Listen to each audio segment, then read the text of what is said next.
They said marrying a eunuch was a death sentence, but to me, it was a sanctuary from the lethal perils of childbirth. I sought safety in his deficiency, only to find a devotion that defied the emperor's shadow. He gave me everything, bought with his own blood. Now, living without him is the only fate I truly fear.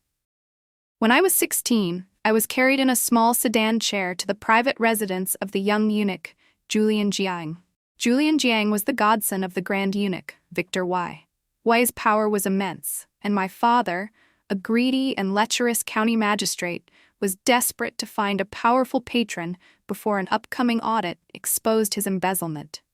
When word got out that Victor Y was looking for a wife for his godson, my 4 or 5 vain half-sisters all locked themselves in their rooms, terrified they would be the unlucky one chosen. After careful consideration, I took the initiative and went to my scoundrel of a father to accept the marriage. My only condition was that he set concubine Lily free. Concubine Lily was my birth mother. I would have to marry sooner or later, and if she didn't escape that house soon, she would be tormented to death by the main wife. Before the wedding, I asked concubine Lily, "What's the difference between a eunuch and a normal man?" "Well, they can't have children," concubine Lily stammered, unable to find the right words. In the end, she just grabbed my hand and wept, saying it was all her fault for being a useless mother, for dragging me down with her. But my eyes lit up. They can't have children. I couldn't believe my luck. The year before last, my scoundrel of a father had taken a new concubine who was only a year older than me. She loved to talk and laugh and was full of energy. We often went to the back courtyard to catch crickets and fly kites, only stopping when her belly slowly began to swell. Her once cheerful face grew anxious and worried. She would nervously twist her handkerchief and ask me, "Rosie, they say giving birth is like passing through the gates of hell. Do you think I'll be able to deliver this baby safely?" "It'll be fine." I could only reassure her time and again. The night she gave birth, the entire courtyard filled with her agonizing screams. Concubine Lily nervously fingered her prayer beads, muttering scriptures for safety. I secretly slipped outside her room and saw the midwife rush in with scissors and freshly boiled white cloths, then come out carrying basin after basin of bloody water. The dark red water was poured into a nearby ditch, a grim, jarring sight as it mingled with the mud and dead leaves. I was stopped from going any closer and could only listen as her cries grew weaker and weaker. In the end, neither she nor the baby survived. Afterward, I slept fitfully for 2 days, trapped in a series of nightmares, all of them drenched in crimson. I figured if I didn't have children, I could probably live a little longer. So, I no longer resisted this marriage. In fact, I even felt a faint sense of anticipation. Before I left, I squeezed concubine Lily's scarred hands. "Mother, don't stay up all night doing embroidery anymore. Go far away with Uncle Brock, and don't ever come back." Concubine Lily stared at me, a new flicker of determination on her usually gentle face. She nodded solemnly. The man who lifted my bridal veil was a young man of about 17 or 18. His skin was fine and fair, and his features were delicate and handsome. The man I married was even better looking than me. My heart stirred, and my face grew slightly hot with a secret delight. He looked me up and down, and his brow furrowed slightly. "Why are you so small?" I quickly retorted. "I'm not small. I'm already 16. He scoffed. "Looking at your tiny frame, you're 13 or 14 at most. You should eat more. I know your situation, and you know mine. We both know what we're getting into. Marrying me is a raw deal for you, but..." "It's not a raw deal at all," I rushed to say. "Don't interrupt," he said impatiently. "I can leave the palace once a month. You just need to look after the house. You can't touch the box at the bottom of the cabinet, but you can use anything else. All right, I'm done. Do you have any requests?" "Oh, so we could make requests," I said shyly. "I hope you can be good to me. The kind of good where it's just the two of us for a lifetime." "Ha ha ha." He burst out laughing, tears nearly streaming from his eyes. "You really don't understand anything, do you? I'm a eunuch. A eunuch without his manhood," he said viciously, making a cutting gesture with his hand. "I'm used to being alone. I don't waste my time on women. If my godfather hadn't gotten drunk on his birthday and insisted on finding a wife for each of his godsons, and if your father hadn't been so desperate, I wouldn't have ruined your life like this." He paid me no more mind, tossing the veil he was holding aside. "You can go to sleep. I'll make do in the main hall for the night." I tugged at his sleeve. "Aren't we sleeping together?" He snapped back. "I can't do anything anyway, so sleeping together would just be awkward. Besides, who knows if you snore or grind your teeth, you'd keep me up all night." I don't snore or grind my teeth, but I didn't feel like explaining. Sleeping alone was fine. The bed was big and spacious. It looked very comfortable. I was exhausted anyway, and quickly fell into a deep sleep. When I woke up the next day, Julian Jian was already waiting in the main hall. He pointed to a few small pieces of silver on the table. "You can use this for now. We'll talk again when I come back next month." After a moment's hesitation, I spoke up. "1 lan of silver can only buy half a stone of rice, and pork costs 30 copper coins a pound. With only 3 lan of silver a month, I won't even have enough for an extra stick of candied fruit." He probably didn't expect me to argue. "The rice on East Street is cheaper, and the meat is only 20 coins a pound. You can walk there. It only takes an hour." "Husband," I had to remind him. "Last night, you told me to eat more." Hearing me call him that, Julian Jiang froze for a second, then flinched as if bitten by a snake.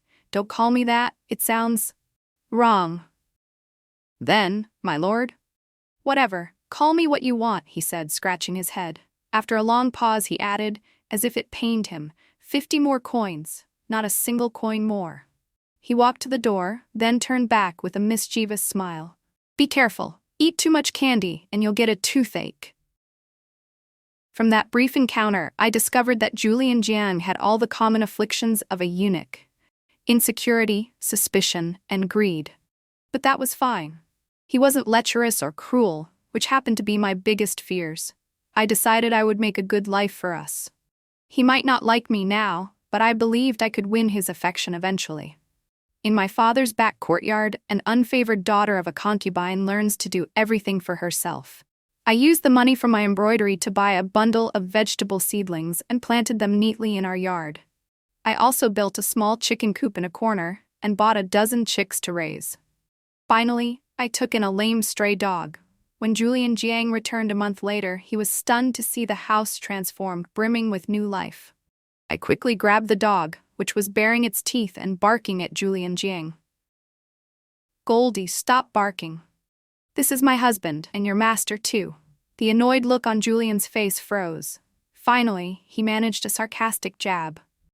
"With chickens and dogs running all over the yard, you're certainly living a comfortable little life."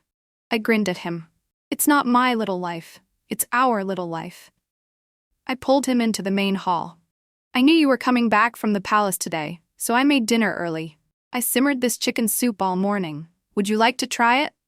He picked up the bowl and took a sip. "I've really seen it all today," he said noncommittally. "A county magistrate's daughter who knows how to do so much. There's a lot more I can do," I said, proudly handing him a pair of exquisitely embroidered knee guards with dense, neat stitching.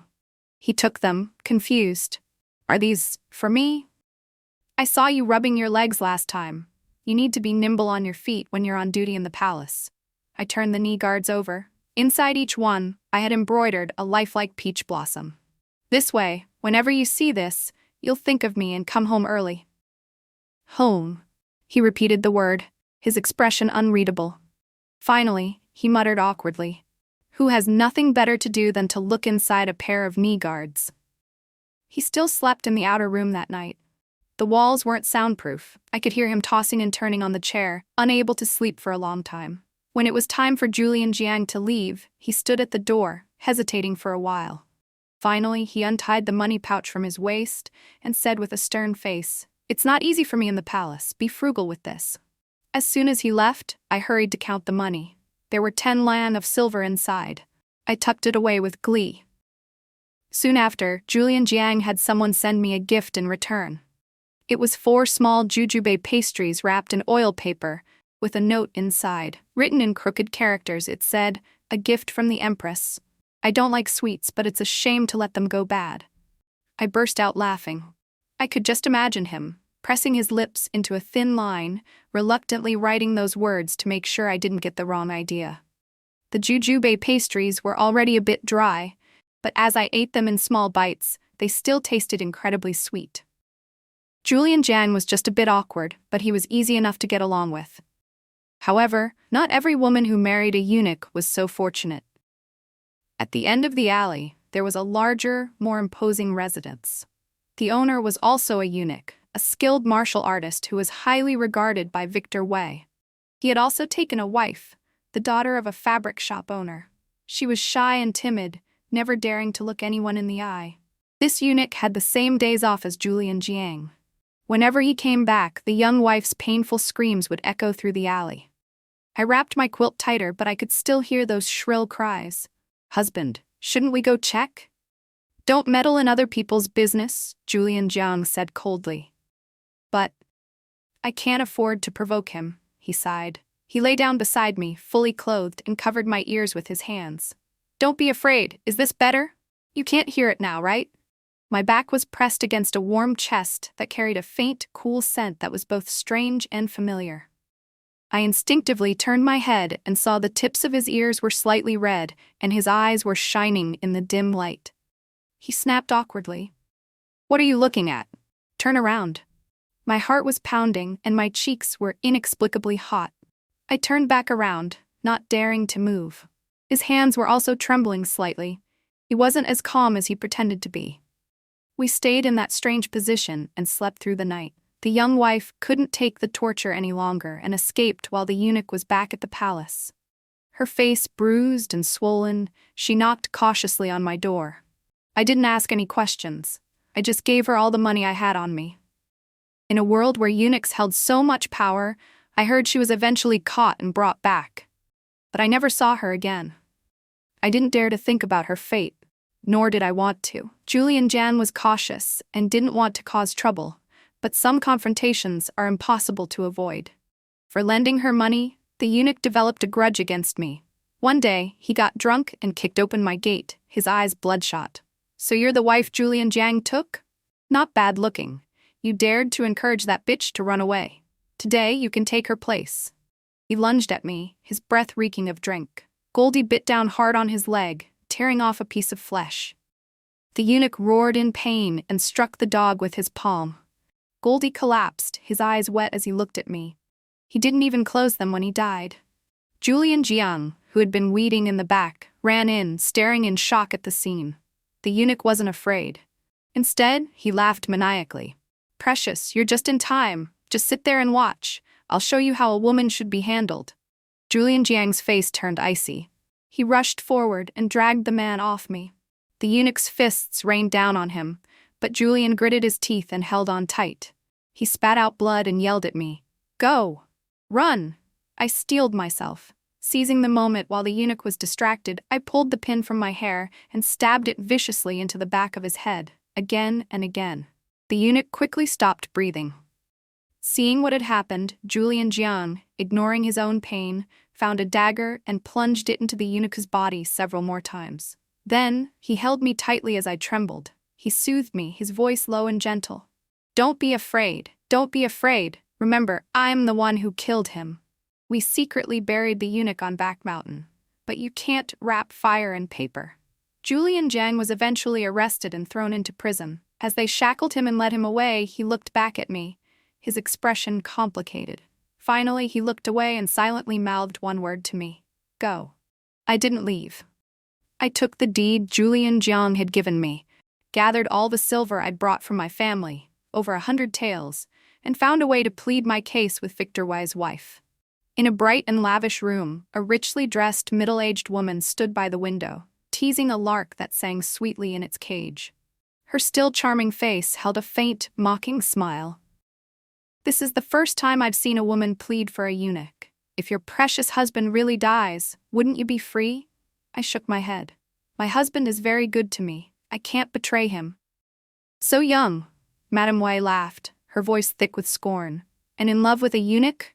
I don't care about your paltry offerings. I just want to see how far you two will go. I want to see if one day you'll regret what you've done today." Madame Wei was true to her word. On the third day, Julian Jiang was sent back. His already thin body was covered in wounds. There wasn't a single patch of unbroken skin. I heated water and gently wiped the blood from his body, my heart aching with every touch. After applying medicine to his upper body, I reached for his belt. Julian Zhang's face flushed crimson. He pulled his robe tighter around himself, his voice hoarse. "It's ugly. Don't look." I stared at him, stunned, not realizing my eyes had filled with tears. "I'm not in pain. You. Don't cry." He cautiously reached out, his rough fingertip tracing the corner of my eye. My tears soaked his finger. "Husband," I said solemnly, placing my hand over his. "I will nurse you back to health." He gave a shy smile. His cold fingers touched my warm, smooth cheek as he whispered, "Rosie, remember what you said today. I told you to leave before, but you wouldn't. Now, you'll never be able to leave." The love that had been nourished in darkness broke through the soil. Now that it had been acknowledged, it was a bond until death. Julian Zhang had been cast aside by Victor Wei and no longer served in the palace. The surrounding residents gradually learned that the eunuch living here had lost his power.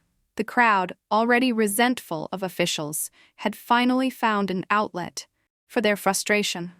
Every day, before Julian Zhang woke up, I had to clean the rotten eggs and spoiled vegetables that had been thrown into our courtyard.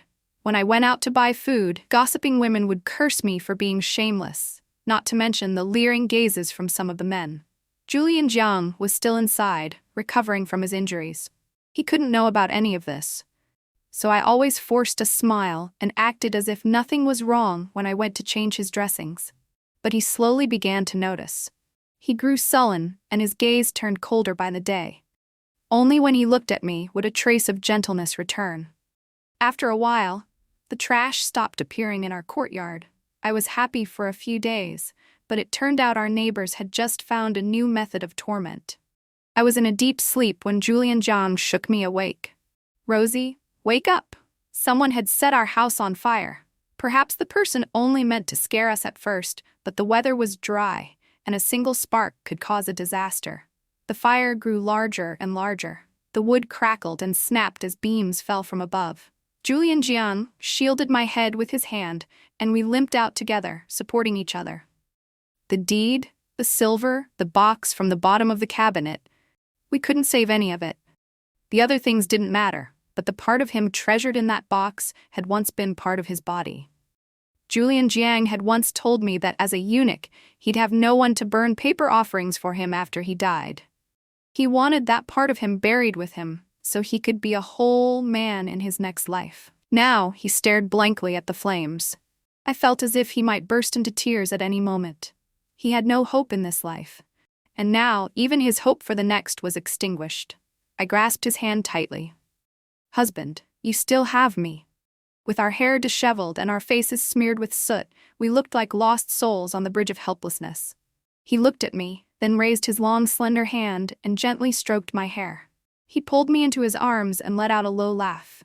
"Yes, Rosie, I still have you," he murmured. We found an abandoned temple to take shelter in for the time being.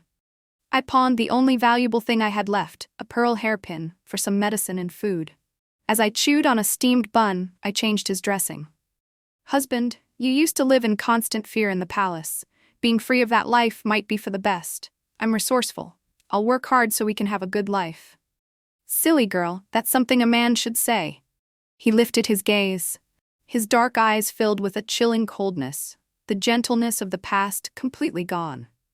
"Rosie, even if I'm not a real man, I won't let anyone bully you again." We rested against the temple's crumbling wall. The soft evening sun filtered through the ruined roof, casting a tranquil glow on his face. But there were still faint dark circles under his eyes.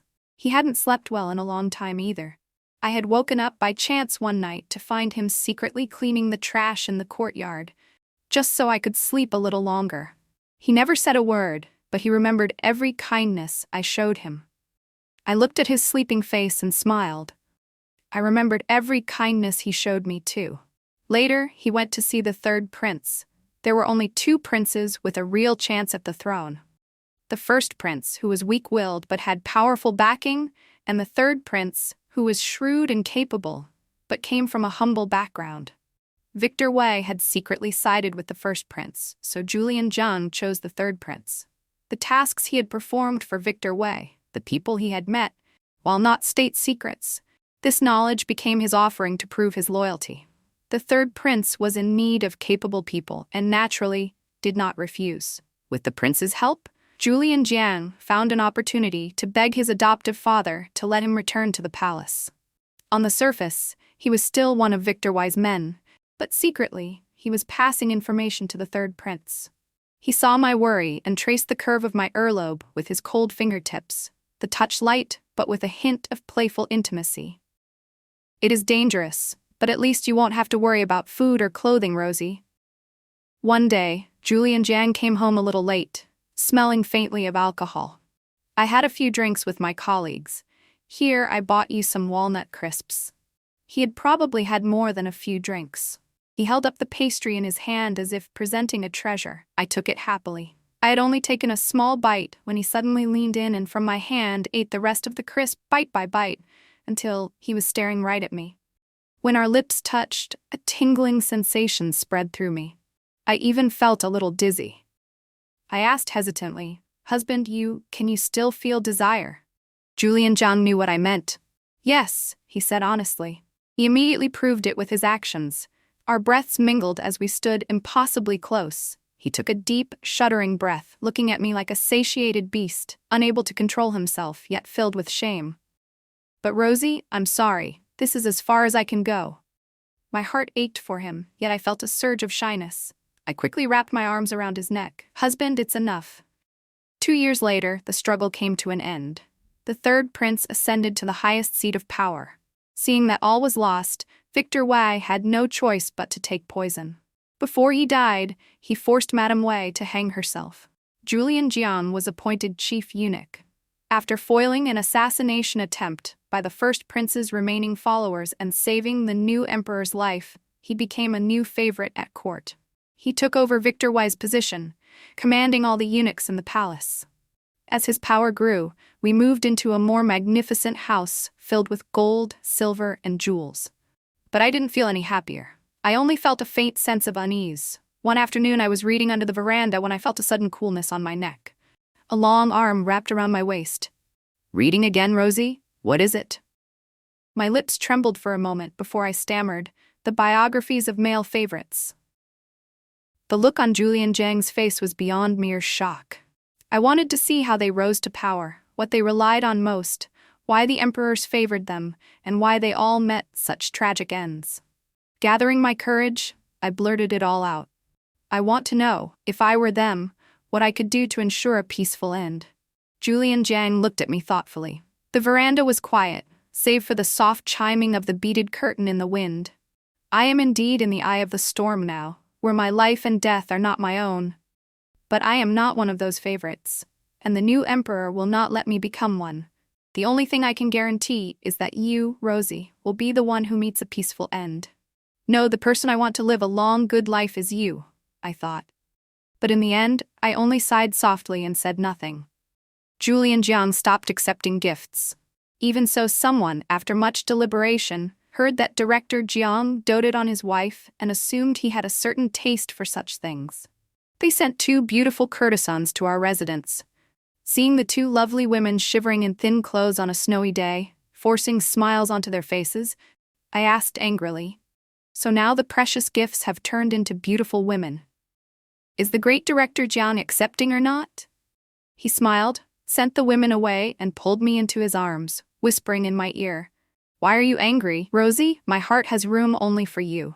But perhaps it was because his heart had room only for me that he began to crave more. While I was browsing the market, I accidentally dropped my purse. "Excuse me, is this purse yours?" A young scholar holding my purse smiled at me. "If I may be so bold as to ask your name?" "Asking for another man's wife's name? Have you fed your classics to the dogs?" A cold voice cut in. I turned to see Julian Jiang standing under a tree a few steps away, watching us with a chilling glare, his face pale and cold. Without a word, he suppressed his anger and took me home. "Rosie, that man just now. He looked presentable enough, didn't he?" He looked down at me, his cold fingers tracing the line of my jaw.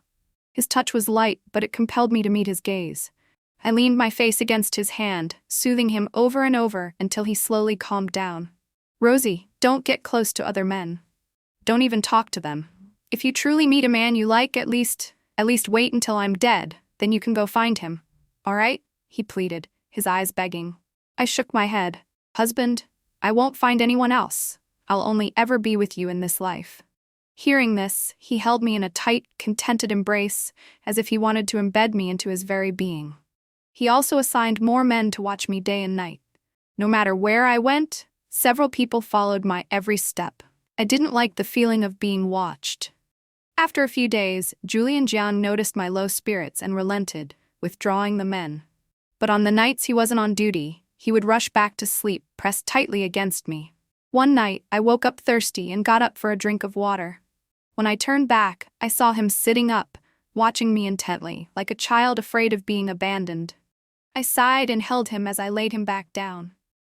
I'm not going anywhere. I will only ever be with you. I sometimes wished we could have a child who looked like both of us. Perhaps it would ease his insecurity. Yes, because he had given me endless courage, I was no longer afraid of childbirth. But sadly, a couple like us could never have a child of our own. While burning incense at Enlightenment Temple, I bumped into a small, frail girl. She fell to the ground but didn't cry. Instead, she scrambled up and asked me nervously, "Are you hurt, miss? Little Rose will make it better." The abbot said she was an orphan the temple had taken in. Because she was born in March when the peach blossoms were in full bloom, they named her Little Rose. My name is Rosie, and her name is Little Rose. It felt like fate. I took an instant liking to the child, so after getting the abbot's permission, I brought her back to our residence. Julian Jiang frowned. You want a child? Plenty of high-ranking officials would rush to send us their concubine sons and daughters. Smart ones, lively ones, healthy ones. You could have your pick. Why did you have to pick up this one? He looked at the little girl, as frail as a kitten, and swallowed the rest of his words. Even at 4, a child knows how to read people's faces. Little Rose timidly asked me, "Miss, does the master not like me?" I smiled and patted her hand. He's not the master. From now on, you'll call him Daddy. And I'm not Miss, you'll call me Mommy.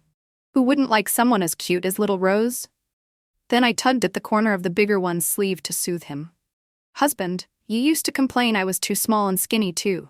He twitched his lips. If you like her, then she can stay. He soon regretted it. That night, Little Rose came to our door with her pillow, looking pitiful and asking to sleep with me. Julian Jiang held me tight and refused to let go. I tried to coax him gently, but he just ruffled his hair in frustration. Children are so annoying, let's send her away tomorrow. That night, Little Rose slept soundly in my arms, even letting out soft little snores. Director John curled up at the foot of the bed, feeling wronged all night. When he was leaving in the morning, Little Rose's eyes were still closed. She mumbled sleepily, "Daddy, come home soon." Julian Jiang froze. After a long moment, he managed an "oh." The corner of his mouth curved up imperceptibly, and he never mentioned sending her away again. Little Rose had a wonderful way with people. She was either clinging to me or to Julian Jiang. The two of them quickly grew close. Julian Jiang even went out of his way to find all sorts of strange and wonderful toys, saying proudly that his daughter had to have everything other girls had. My own good-for-nothing father had never been a part of my upbringing, let alone played with me. So as I watched Julian Jiang lift Little Rose onto his shoulders to pick flowers, I thought he was truly the best husband and the best father in the world. At court, there had always been many voices opposing the unchecked power of eunuchs. But every time he faced the court officials' censure, Julian Jiang managed to weather the storm. So in that moment of bliss, neither of us could have imagined that our time to part would come so soon. The snow was falling heavily that day. Julian Jiang walked home alone, his steps deep and uneven in the white landscape. I was waiting for him at the door. Seeing him like this, my heart sank with a terrible premonition. I ran to him with an umbrella and brushed the snow from his shoulders. "Husband, why are you alone? You didn't take a carriage?"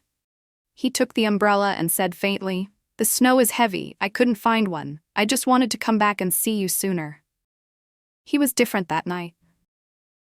No matter what I said or did, he just watched me with a smile, as if he could never get enough of the sight of me. He had someone take Little Rose away. After a long silence, he finally spoke.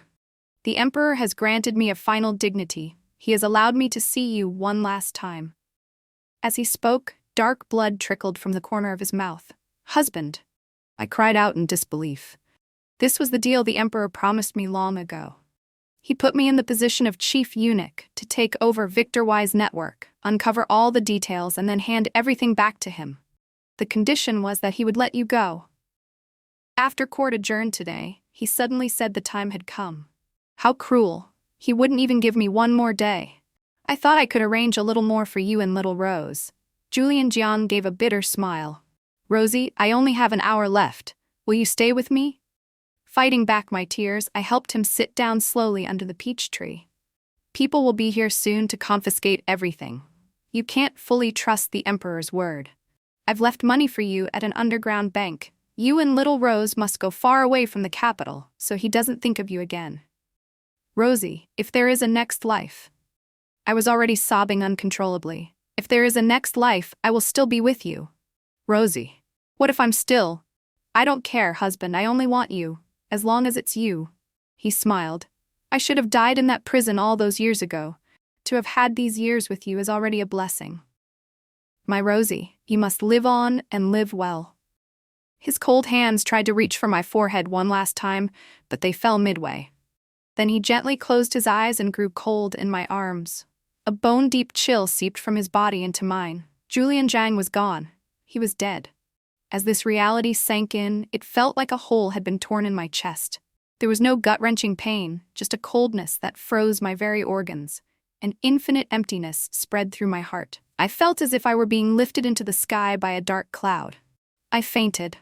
Little Rose's crying shook me awake. I forced myself to deal with the funeral arrangements. I cleaned Julian Jiang's body and dressed him in new clothes. He had never been willing to take off those knee pads with peach blossoms embroidered inside. I had mended the worn fabric and replaced the cotton stuffing several times. Now they lay quietly with him in his coffin, their final mission complete.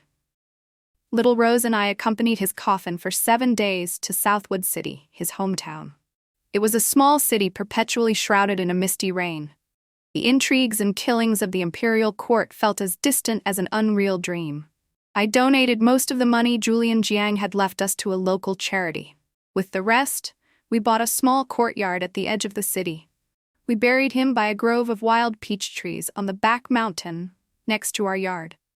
I opened a small pastry shop. My jujube paste cakes and walnut crisps were the best, and customers often lined up before they were even ready. One young man came very early, waiting for a long time in the frosty morning chill. He smiled and said, "My wife is having morning sickness and hasn't had an appetite for days, but she's craving your walnut crisps." I smiled and gave him an extra box for free.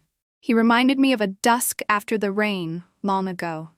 A handsome young man, slightly drunk, had bought a box of walnut crisps for his own gluttonous wife. I clutched my chest tightly. The memory, it was so sweet it hurt. Little Rose grew up day by day. She excelled in temperament, literature, needlework, and cooking. The only thing was her handwriting, which was a crooked scrawl that looked like it had been chewed on by a dog, just like her daddy. Living here for so long, we made many new friends, and several men sent matchmakers to propose marriage. The matchmakers' tongues wove fantastic tales about how gentlemanly one scholar was, or how wealthy and kind another merchant was. I smiled and refused them all. My late husband was very possessive. He wouldn't be happy.